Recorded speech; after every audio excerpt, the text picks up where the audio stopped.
عزیز طلباء السلام علیکم ورحمۃ اللہ وبرکاتہ۔ میرا نام محمد طارق ہے، میں آپ کے اسلامیات کا استاد ہوں۔ عزیز طلباء، آج ہم نے ٹاپک پڑھنا ہے فضائل قرآن۔ موضوعاتی مطالعے کا پہلا سبق قرآن پاک کا تعارف، حفاظت اور فضائل۔ اس کا جو تیسرا لانگ کوشچن ہے فضائل قرآن پاک، یہ آج ہم نے پڑھنا ہے۔ بیٹا قرآن پاک، اس کا لفظی معنی ہے بار بار پڑھی جانے والی کتاب۔ بار بار پڑھی جانے والی کتاب قرآ سے، اور قرآن یہ صفت مبالغہ کا صیغہ ہے جس کا معنی ہے بار بار پڑھی جانے والی کتاب۔ بیٹا گزشتہ لیکچر کے اندر ہم نے پڑھا قرآن پاک کا تعارف۔ قرآن پاک اللہ کی کتاب، اللہ کا کلام ہے جو آقا نامدار صلی اللہ علیہ وسلم پر نازل ہوئی ہے، اور یہ سابقہ کتابوں کی تصدیق کرنے والی ہے، اور محافظ اور نگہبان ہے، محامن اور محافظ اور نگہبان ہے سابقہ کتابوں کے لیے۔ اس کے بعد ہم نے اس کی حفاظت کے بارے میں پڑھا۔ قرآن میں اللہ تعالیٰ نے خود فرمایا اِنَّا نَحْنُ نَزَّلْنَا الذِّكْرَ وَإِنَّا لَهُ لَحَافِظُونَ، بے شک یہ کتاب، یہ ذکر ہم نے نازل کیا اور خود ہم اس کے کیا کرنے ہیں، حفاظت کرنے والے ہیں، محافظ ہیں۔ اب بیٹا ہم نے فضائل پڑھنے ہیں۔ فضائل کہتے ہیں مرتبے کو۔ جیسے دیکھیں عزیز طلباء، اللہ تعالیٰ تمام مخلوق کے خالق اور مالک ہیں، اور جو اللہ تعالیٰ کو مقام حاصل ہے، اللہ کے کلام کو بھی وہ مقام حاصل ہے۔ جیسے اللہ تعالیٰ کو تمام انسانوں پر برتری حاصل ہے، اسی طرح کلام پاک کو بھی تمام دنیاوی کلاموں پر کیا ہے، برتری حاصل ہے۔ تو یہ اس کی سب سے بڑی فضیلت ہے۔ قرآن مجید میں جو کچھ بیان ہوا ہے وہ یقینی اور حقیقت کی بنیاد پر مبنی ہے، یعنی جو کچھ بیان کیا گیا ہے وہ حقیقت کی بنیاد پر، اس میں کسی قسم کا کوئی شک نہیں ہے۔ جیسے قرآن خود کہتا ہے ذالک الکتاب لا ریب فیہ، یہ کتاب ہے، یہ اللہ کی طرف سے کتاب ہے اور اس میں کسی قسم کا کوئی شک نہیں ہے۔ ریب کا معنی ہوتا ہے شک، جہاں ایسی چیز جس کے اندر شک کی گنجائش نہ ہو اس کو ریب کہا جاتا ہے۔ تو قرآن نے کہا ذالک الکتاب، یہ کتاب ہے لا ریب فیہ، اس کے اندر کسی قسم کا کوئی شک نہیں ہے۔ اس میں ہر زمانے اور ہر خطے کے تمام انسانوں کے لیے مکمل ہدایت اور رہنمائی موجود ہے۔ ہاں بیٹا، یہ ان لوگوں کے منہ کے اوپر تماچا ہے جو کہتے ہیں کہ قرآنی تعلیمات اب پرانی ہو چکی ہیں، فرسودہ ہو چکی ہیں، یعنی قرآن کے اندر جو تعلیمات ہیں اب وہ اس دور سے میچ نہیں کرتی۔ دیکھو قرآن پاک جو عمل کرے گا، جو سمجھے گا، جو پڑھے گا اور اس پر عمل کرنے کی کوشش کرے گا، وہ یہی سمجھے گا کہ اب قرآن پاک میرے لیے اب نازل ہوا ہے۔ قرآن پاک جو ہے بیٹا یہ زمانے کی قید، حدود اور قیود سے پاک ہے۔ جو بھی اس پر عمل پیرا ہوگا اللہ تعالیٰ اس کو کیا کرے گا، دنیا میں ترقی نصیب فرمائے گا۔ دنیا میں کیا کرے گا، ترقی نصیب فرمائے گا، اور دنیا مکمل دنیاوی تمام انسانوں کی ہدایت اور رہنمائی اس کے اندر موجود ہے۔ انسان کی پیدائش سے لے کر انسان کی وفات تک، اور وفات سے لے کر قبر، قبر سے حشر، جنت، جہنم، یہ تمام قسم کی رہنمائی قرآن پاک کے اندر اللہ تعالیٰ نے کیا کر دی ہے، لکھ دی ہے، بتا دی ہے، موجود ہے، اور انسان کی دنیا اور آخرت کی حقیقی فلاح کا دار مدار اس پر عمل کرنے میں ہے۔ عزیز طلباء، قرآن پاک پر عمل کرنے میں ہے، قرآن پاک رکھنے کے لیے نہیں، قرآن پاک جیس تلاوت کے لیے نہیں، قرآن پاک عمل کے لیے آیا ہے۔ لَقَدْ كَانَ لَكُمْ فِي رَسُولِ اللَّهِ أُسْوَةٌ حَسَنَةٌ، قرآن نے کہہ دیا کہ تمہارے لیے نبی پاک صلی اللہ علیہ وسلم کی زندگی بہترین نمونہ ہے۔ کیسے ہے بیٹا، کہ جب ہم قرآن پاک کو سمجھیں گے اور اس پر عمل پیرا ہوں گے۔ دیکھو آقا نامدار صلی اللہ علیہ وسلم کی زندگی جو ہے وہ قرآن پاک کی عملی تفسیر ہے، عملی تفسیر۔ جیسے اللہ نے آپ صلی اللہ علیہ وسلم کو حکم دیا، آقا نامدار صلی اللہ علیہ وسلم نے وہ کام کر کے دکھایا، اس لیے آپ صلی اللہ علیہ وسلم کی زندگی تمہارے لیے بہترین نمونہ تب بنے گی کہ جب ہم آپ صلی اللہ علیہ وسلم کے بتائے ہوئے طریقوں کے مطابق اللہ کے فرامین پر عمل کریں گے۔ اور اللہ کے فرامین کیا ہیں، یہ قرآن پاک کی صورت میں ہمارے پاس موجود ہیں۔ تو سمجھ آئی بات بیٹا؟ اس لیے قرآن پاک کو بہت بڑی فضیلت حاصل ہے۔ جس طرح یہ کلام تمام کلاموں سے بہتر ہے، اس طرح وہ انسان بھی تمام انسانوں سے بہتر ہے جو اس قرآن کو سیکھے اور دوسروں کو سکھائے، خود بھی عمل کرے اور دوسروں کو اس پر عمل کرائے۔ یعنی میں نے پہلے عرض کیا بیٹا، جس طرح اللہ تعالیٰ کو تمام انسانوں پر برتری اور فوقیت حاصل ہے، اسی طرح اللہ کے اس کلام کو بھی تمام کلاموں پر فوقیت حاصل ہے۔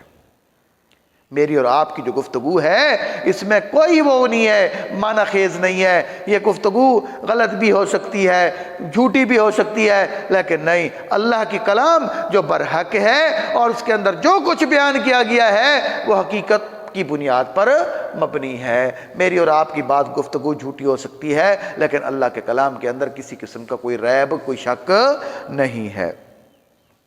اس لیے ارشاد نبوی ہے صلی اللہ علیہ وسلم، فرمایا خیرکم من تعلم القرآن وعلمہ، تم میں سے بہتر وہ ہے جو قرآن سیکھے اور دوسروں کو سکھائے۔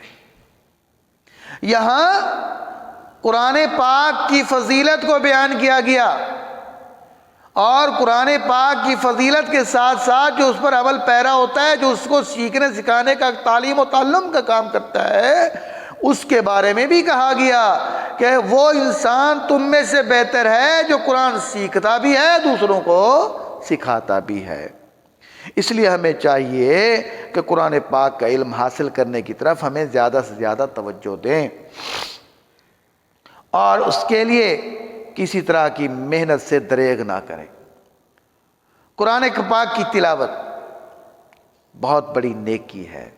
جیسے حدیث کے اندر آتا ہے، رسول پاک صلی اللہ علیہ وسلم فرمان ہے کہ ایک حرف تلاوت کرنے پر اللہ تعالیٰ 10 نیکیاں عطا کرتا ہے۔ کتنا؟ 10 نیکیاں۔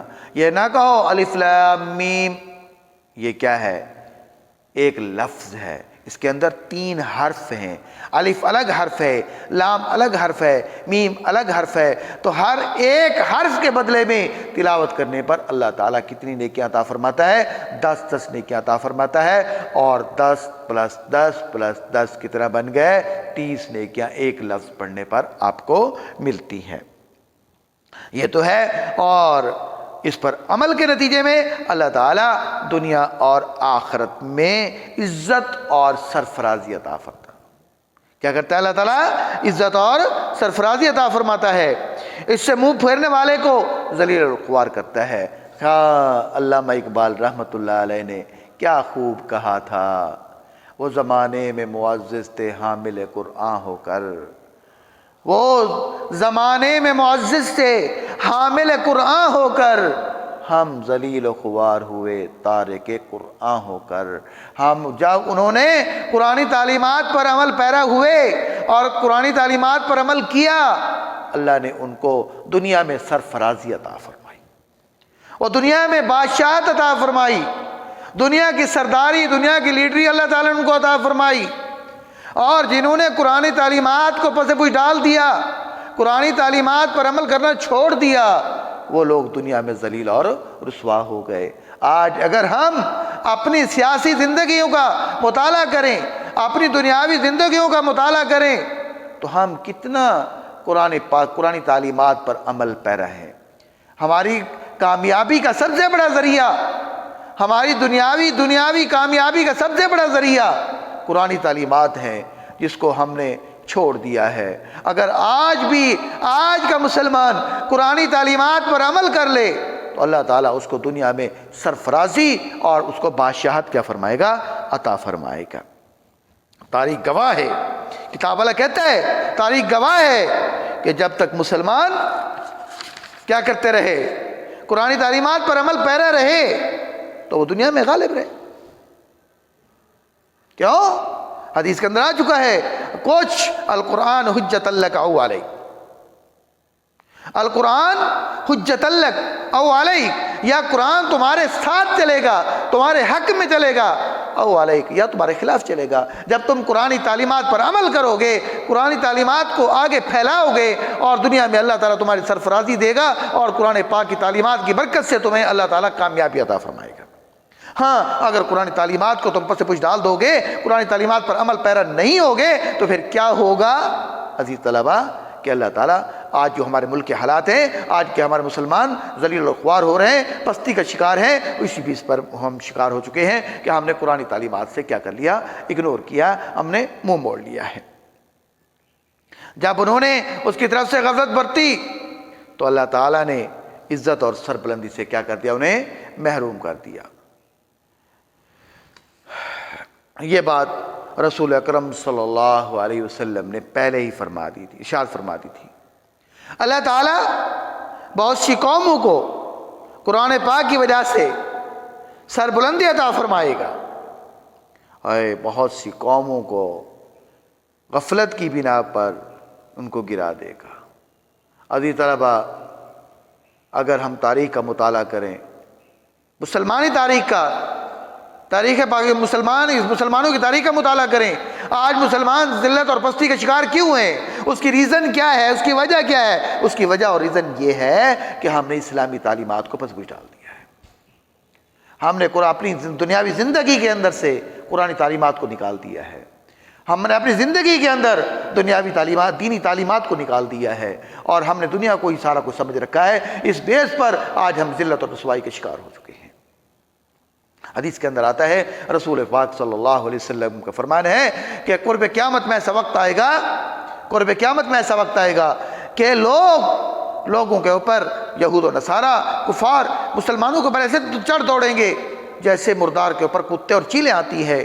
صحابہ کرام نے عرض کیا، یا رسول اللہ صلی اللہ علیہ وسلم، ہم بدر کے اندر 313 تھے، ہمارے کافر کچھ نہیں بگاڑ سکے، اور یوں ترتیب کے ساتھ بتاتے آئے، ہم اتنا تھے،